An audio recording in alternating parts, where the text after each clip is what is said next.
Hello everyone, আজ আমি একটা খুব ইম্পর্টেন্ট ভিডিও নিয়ে এসেছি। রেজিন দিয়ে কিভাবে সত্যিকারের প্রজাপতি সংরক্ষণ করলাম সেটাই আমি শেয়ার করব তোমাদের সাথে, তো সাথেই থাকো। তো দেখো, প্রথমে আমি প্লাস্টিকের একটা রাউন্ড শেপের গোল এটা আমি নিয়ে নিয়েছি। এটা মোল্ডও বলতে পারো। আমি যে কাজটা করব সেটার জন্য পারফেক্ট একটা শেপ আমার কাছে ছিল। তো রেজিন দিয়ে আমি কিভাবে সংরক্ষণ করছি সেটাই তোমরা দেখতে থাকো। আসলে তোমরা জানো, এর আগে আমি একটা ভিডিও দিয়েছিলাম, সেখানে আমার প্রজাপতিটা কুড়িয়ে পাওয়া। আসলে আমার বাগানে প্রজাপতিটা বসেছিল, আমি জানতাম না ওটা মারা গেছে। আমি কাছে যেয়ে দেখি যে প্রজাপতিটা উঠছে না। তখন আমি আর কি, প্রজাপতিটা এত সুন্দর দেখতে, আমি নিয়ে এসে ভাবছি কীভাবে সংরক্ষণ করি। এভাবে তো রাখলে তো নষ্ট হয়ে যাবে, আমি জানি। এরকম অভিজ্ঞতা আমি অনেক আগে আমার একটা আছে, তো কখনোই সেটা শেয়ার করব। তো আমি ভাবছিলাম যে রেজিন দিয়ে এটা সংরক্ষণ করা যেতে পারে। তো আমি রেজিন নিয়ে নিয়েছি।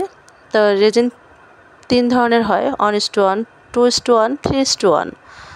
তো আমরা যখন বড় বড় কাজ করব, অবশ্যই রেজিনের কাজ করার সময় গ্লাভস এবং মাস্ক, চশমা এগুলো মাস্ট বি ব্যবহার করতেই হবে, না হলে অনেকের শারীরিক প্রবলেম হতে পারে। তো ছোটো কাজ যেহেতু, আমি আর কিছু ইউজ করিনি, অল্প সময়ের জন্য করেছিলাম কাজটা। তো দেখো, আমি প্রজাপতিটা খুব সাবধানে, মানে ওটা মেলাতে পারছিলাম না, কারণ ওটা অ্যাডজাস্ট করা ছিল, মানে গাছের উপর যখন বসেছিল এইভাবে ছিল। তো আমি অনেক কষ্টে ওকে পাখনাটা ওকে খুলে মেলে দিয়েছি। মেলে দেওয়ার পরে আমি রেজিনটা ওর পরে দিব, তোমরা দেখতে পাচ্ছ ভিডিওতে সেভাবে। তো আমরা চাইলে, আমরা তো মোল্ড ইউজ করি যে কোনো শেপের জন্য। তো এভাবে আমি এটা সংরক্ষণ করেছি, তোমরা চাইলে তোমরাও করতে পারবে ভিডিও থেকে আইডিয়া নিয়ে। আমার নেক্সট আমি রেজিনের কাজ করব, তোমরা দেখতে থাকবে। আর যদি তোমরা চাও রেজিনের ডিটেল কোনো ভিডিও নিয়ে আসতে, আমি সেটাও করব। যদি তোমরা চাও কমেন্ট করো। তো দেখতে পাচ্ছ আমি রেজিনটা প্রজাপতির উপরে দিয়ে নিয়েছি। খুব সাবধানে, খুব ভালোভাবে দিয়ে নিতে হবে, যেন প্রজাপতির পাখনাটা ঠিকঠাকভাবে বসে। আর প্রজাপতিটা সরে যাচ্ছিলো, এই জন্য কাজ করা খুব টাফ হয়ে যাচ্ছিলো। তারপরেও আমি ম্যানেজ করার চেষ্টা করেছি, শেষমেশ করতেও পেরেছি।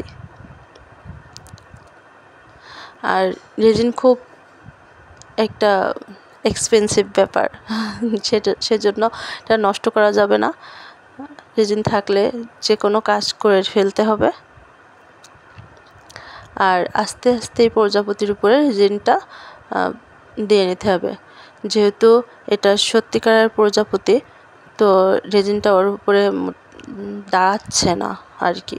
তো আমি অনেক কষ্টে সেটা চেষ্টা করে বসিয়েছি। রিয়েল প্রজাপতি সবসময় সবাই পাবে এরকম তো কথা নয়। আমি জানি না, আমি ভাগ্যক্রমে পেয়ে গেছিলাম, আর মাথায় এটাও এসেছিলো যে এটা করা যেতে পারে রেজিন দিয়ে। তো আমার রেজিন অনেকটা থেকে গেছিলো, তো আমি এই যে পদ্ম পাতার যে মোল্ড আছে সেটা দিয়ে একটু দিয়ে নিয়েছিলাম যেন নষ্ট না হয়। তো এই পদ্ম পাতার এইটা আমি পদ্ম পুকুর করব, ইচ্ছে আছে। তো নেক্সট টাইমে দেখতে পাবে। আর একটু থেকে গেছিলো, তো আরেকটা স্নেলের যে মোল্ড আছে সেটাতে দিয়েছিলাম। স্নেলটা এত কিউট হয়েছিল, তোমরা যে সামনে থেকে দেখতে বুঝতে, এত সুন্দর। নেক্সট এদেরকে নিয়ে কখনো একটা ভিডিও দিব। তো দেখো, আমি এই প্রজাপতিটা শুকিয়ে গেছে।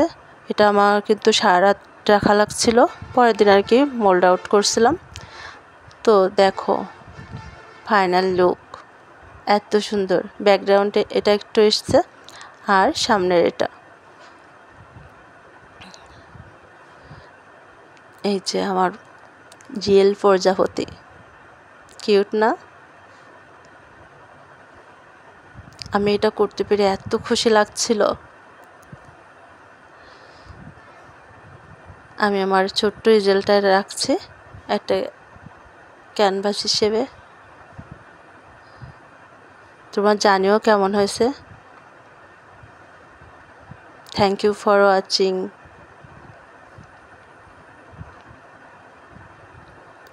Tata, bye by.